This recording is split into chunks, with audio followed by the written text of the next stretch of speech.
priorities for action around communication, transport and participation.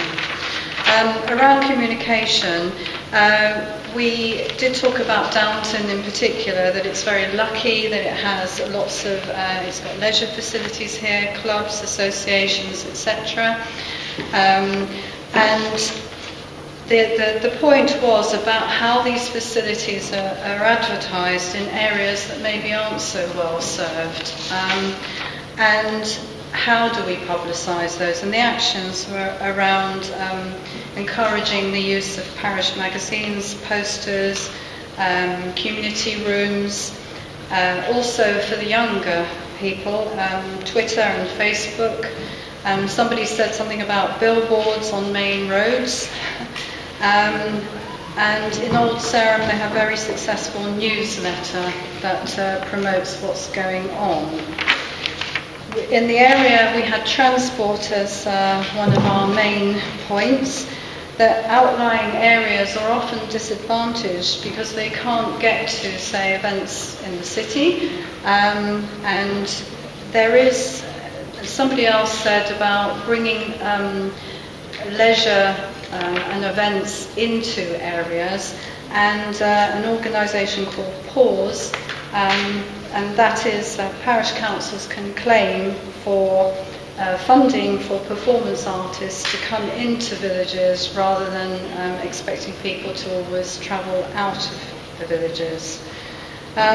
Somebody else referred to parking in the city and how difficult that was, but how perhaps minibuses could be used, minibuses belonging to schools, to, get people out and about to events. The other area was participation, and we're talking about a three-pronged attack here and how you can provide facilities in areas, but you also need education to actually promote and bridge the gaps, so to get people up and about and get them out of their houses, and use of, say, school gyms, etc. Thank you. Good. Thank you.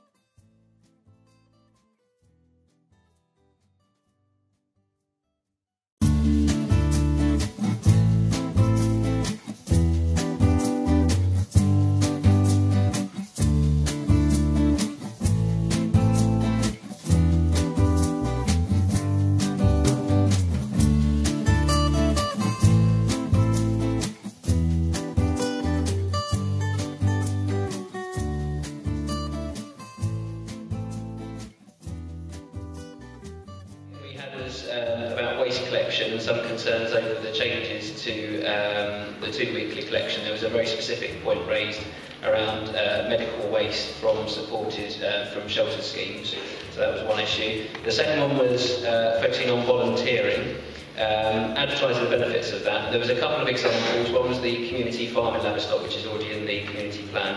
There's also an example about a coffee shop in Winterslow where they have an army of volunteers who actually provide transport for people to go to the coffee shop, and then there's also a day centre connected to that. So upholding these as really good examples of that, and maybe sharing that knowledge and information with other areas that want to set up similar schemes. And again, very briefly under the same topic about the broadband roll-up, providing opportunities for maybe young people to be able to teach older people to be able to use the new information technology that's going to be coming on board. And finally, hard to reach groups, partly linking in with volunteering really. Again, we talked specifically about domestic violence, more support for victims and their families, and good neighbour schemes, making sure people are made aware of benefits and have access to that support. And finally, not that fourth point, but drilling down data for accidental and non-accidental injuries would be useful to know exactly what ages that covers, as it may highlight a specific problem. Good point. Yep. Thank you.